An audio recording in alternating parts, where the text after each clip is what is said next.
Hello，大家好，又到學寫字嘅時候啦。咁今次呢，我哋就會學 O 字形嘅字體啦。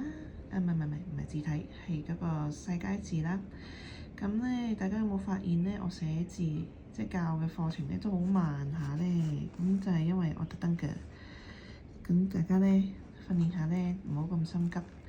慢慢咧，逐隻字寫好佢，慢慢逐條片睇。咁每條片咧都盡量都縮到好短啦。咁大家就可以咧有即係唔會好似好長氣咁樣啦。咁大家就會有啲耐性去睇啦。咁樣咁咧，唔知過咗呢段時間，你哋練成點樣啊？啲字有冇覺得自己有冇進步咧？記得咧有少少進步咧，都要讚下自己嘅喎，唔好點解寫極都係咁㗎咁樣。但係咧，其實咧你要拎起支筆去寫咧，其實都已經係一個好好嘅已經有一個好好嘅動力㗎啦。其實你可以連支筆都唔拎起㗎嘛，係咪？咁你肯寫啦，都已經係好叻㗎啦。咁所以亦都要讚下自己喎。咁咧，我哋就而家咧就重溫一下嗰個O 字係點樣寫先。之前咧有講過嘅。咁咧而家就再睇下個 O 字係點寫先。個 O 字咧，記得咧你可以咧由12點呢個位開始寫落去都得嘅。首先第一個就係咁樣啦，吸氣，呼，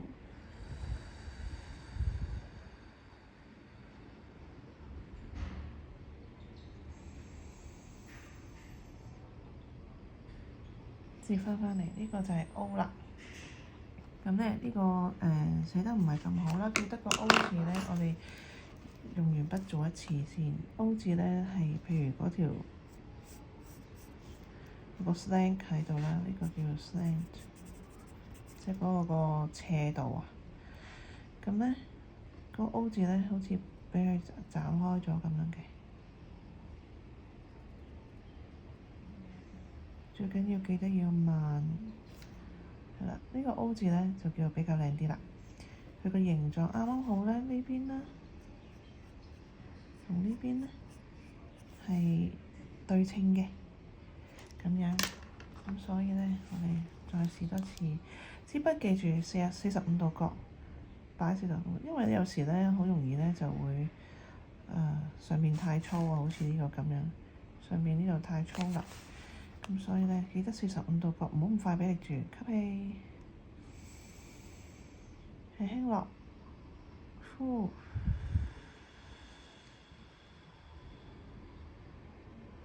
吸，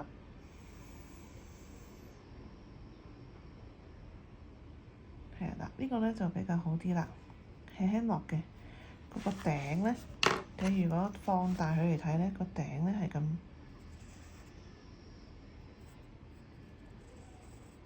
咁樣嘅，睇先。咁樣嘅個頂喺呢度，再唔好咁大力，一落咧就好快咁樣。再嚟多一次，吸氣，呼，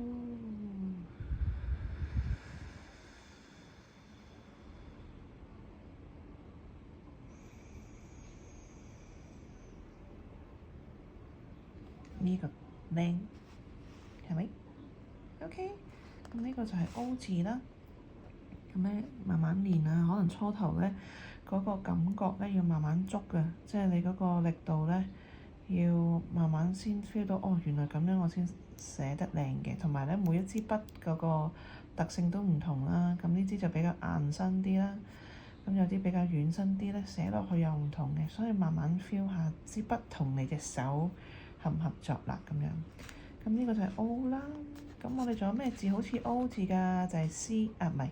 就係 C 字啦。其實 O 字咧都可以咁樣寫，由呢度開始，即係大概咧2點鐘嘅位置啦，起，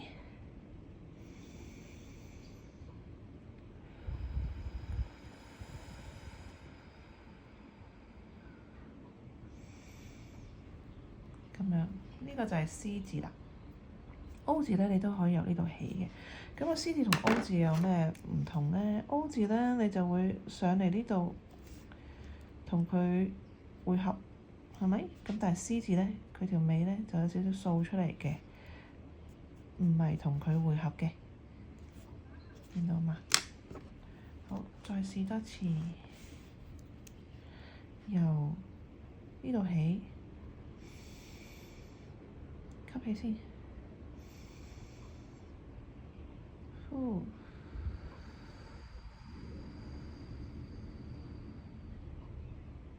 吸，咁樣呢個就係 C 字啦。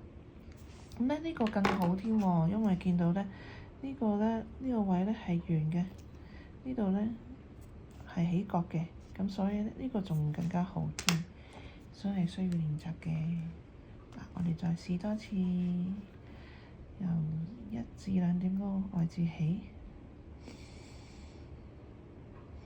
記得吸氣先，呼。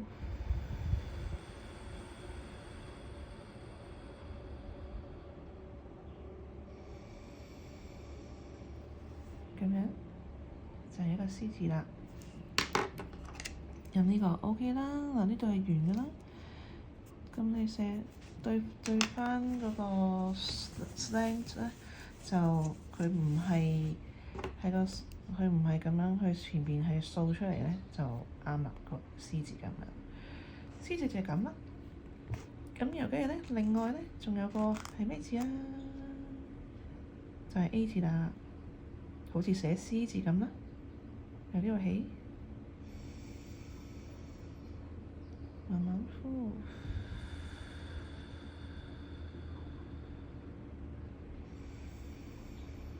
A 字咧就要寫咗個 O 字先，嗱呢個 O 字咧唔係咁好啦，唔緊要，跟住咧就再畀多一個underturn 佢。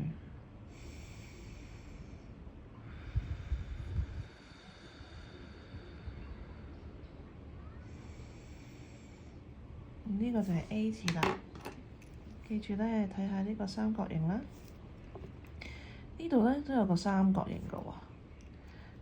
最後咧每次呢個三角形咧都係一樣嘅，咁呢度咧咁樣咁樣咧就no 咁樣啦。咁所以咧我哋試多次下，慢慢由1點鐘開始起，呼。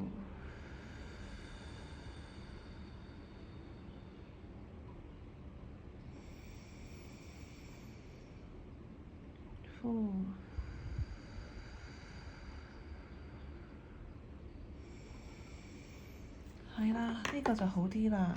咁咧見到咧有兩個三角形啦，呢度咧都係圓㗎啦，同埋佢嘅闊度都好好喎。今次呢個闊度都有啲2:1嘅，即係好似上次講嘅2:1啦嘅感覺啦。咁所以呢個咧都叫幾好嘅。記住咧，你呢個 downstroke 啦，即係呢個 underturn 咧係貼住嗰個圓形落㗎。咁咧呢個位置咧都要捉得穩喎。有時咧我哋咧會落錯筆咧，即係落錯位咧，咁就會離行離辣咁樣㗎。咁啊，做一個渣嘅示範俾大家睇下先。咁啊落錯咗啦，係咪？咁呢個就唔得啦。咁所以咧，記住係貼住落嘅，同埋咧跟住個呼吸，其實你可以啲呼吸可以連住一齊寫。再做一次俾大家睇下。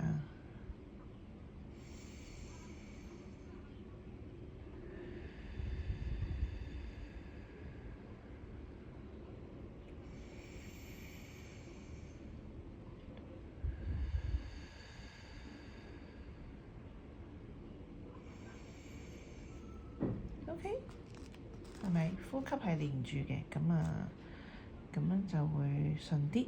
咁呢個就係 A 啦。除咗 A 之外咧，仲有就係 D 啦。D 咧同 A 好似嘅，係咪？D 咧就更加要小心啲咧，睇住嗰個 underturn 係幾時落啦。D 睇一次啦。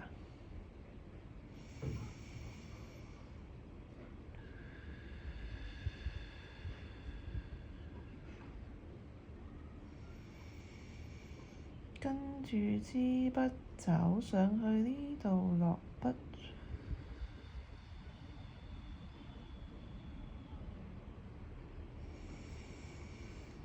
咁就萬無一失啦。跟住佢上，好似寫一條咧隱形嘅線咁樣上到呢度。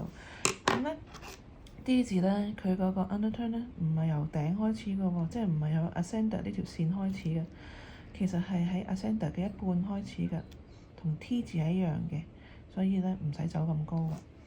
好，試多次。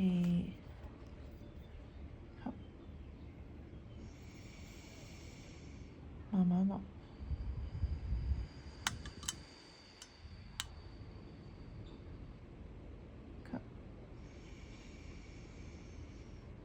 隱形嘅線，呼，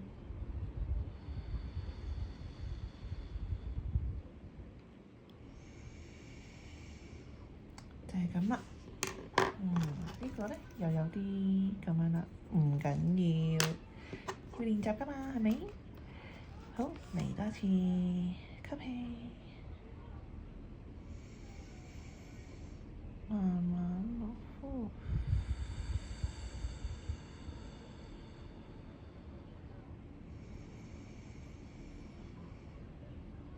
急上。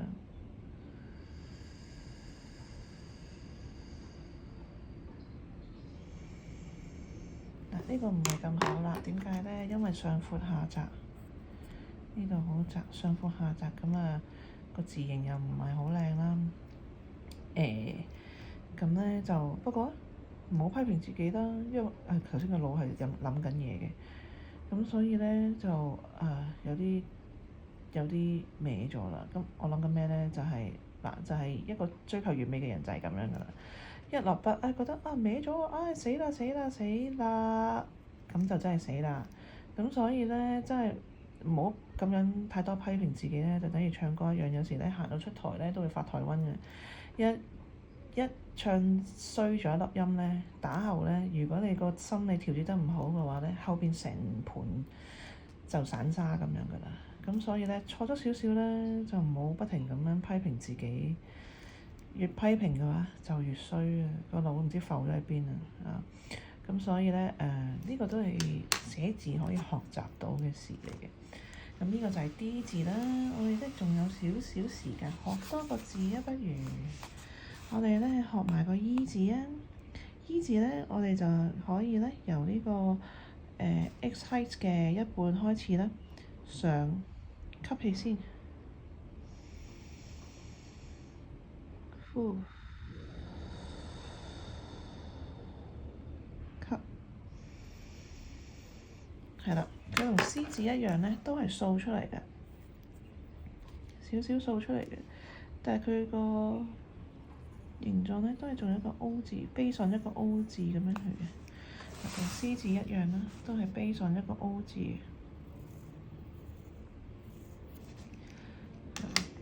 咁咧呢度咧，所以咧好似喺個 O 字裏邊完成咗啲啦，跟住就揈條尾出嚟。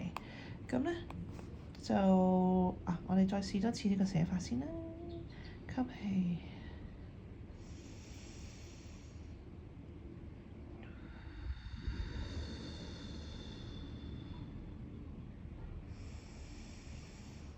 咁樣啦，咁 E 字咧，仲有另外一個寫法嘅，可以點樣寫咧？就係好似個 O 字咁寫喺上邊先，吸氣，呼氣，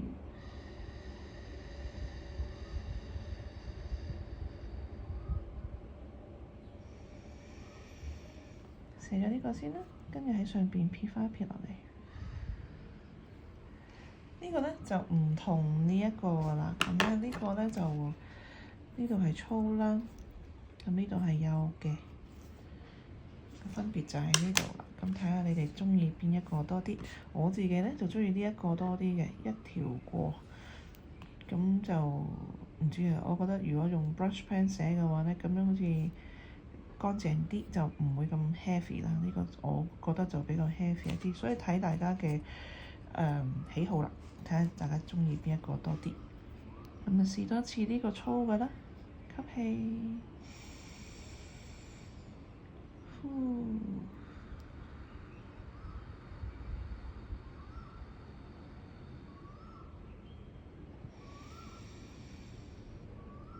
跟住住俾翻撇佢。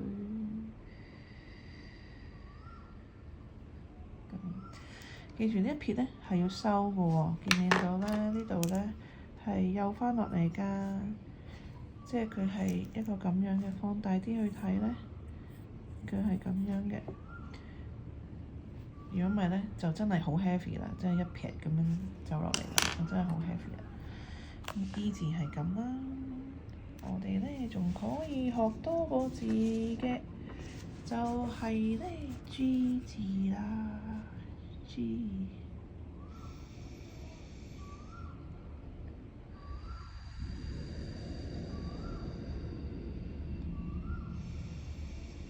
好似寫 A 字咁啦，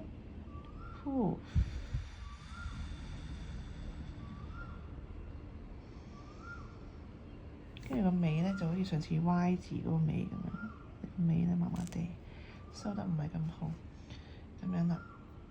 咁樣同個 A 字都好似嘅，又係要留意三角形啦。咁我就逼咗少少，不過都唔緊要嘅。好，我哋再試多次，吸氣，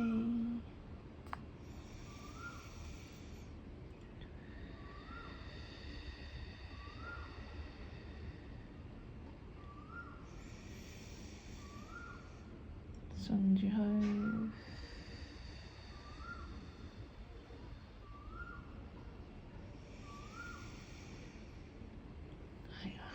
個尾又係爭少少喎，今日唔知做咩個尾咁樣啊！好，唔緊要，我哋學埋另外一個尾啦，嗰個 loop 我記唔記得啊？試下嚟一次先，嚟一次吸氣，呼，吸，呼。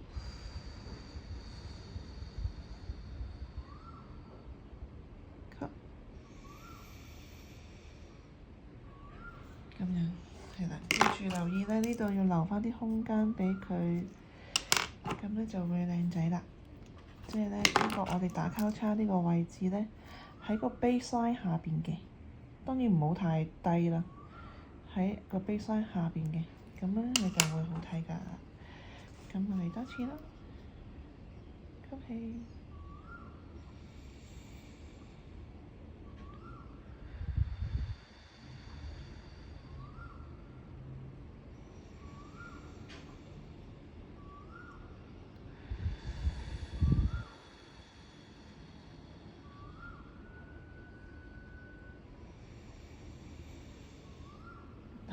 呢個就係錯誤嘅示範啦，太低啦！呢個就係咪啊？覺得咧好似咧頭重腳輕咁樣啦。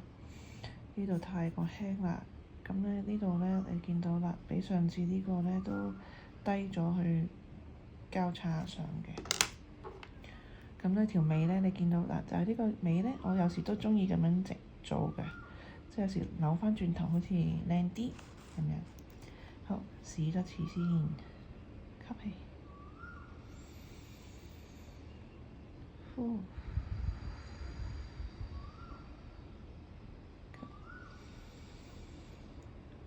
呼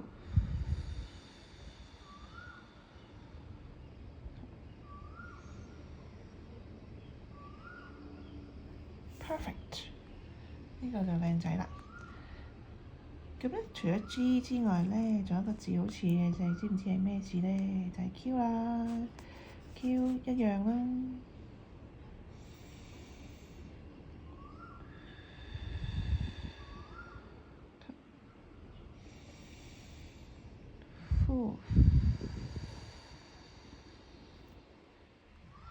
咁就係 Q 啦。咁通常咧 Q 咧都唔，如果就咁一動嘅話咧，就唔會伸到太低嘅，即係會好似伸到太低會點咧？試一次先。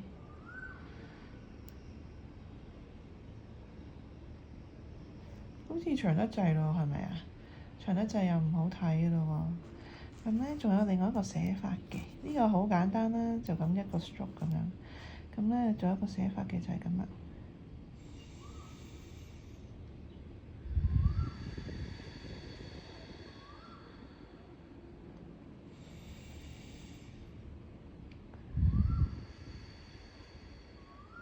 調翻轉，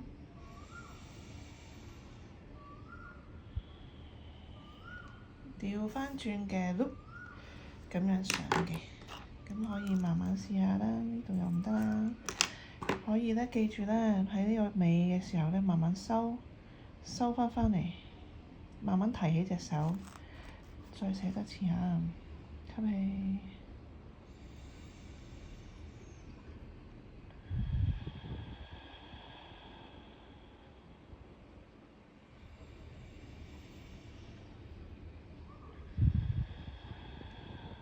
收，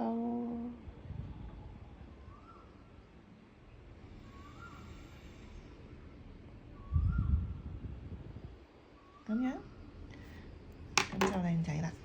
咁今日咧就學咗好多個字啦 ，O 啊 CADEGQ，咁咧大致上咧 O 字形嘅細楷字咧就差唔多㗎啦。咁下次咧就可以學埋 B 啊 P 啊咁樣其他嘅字形，其他嘅字。咁我哋下次再見啦，記得讚多啲自己啊，拜拜。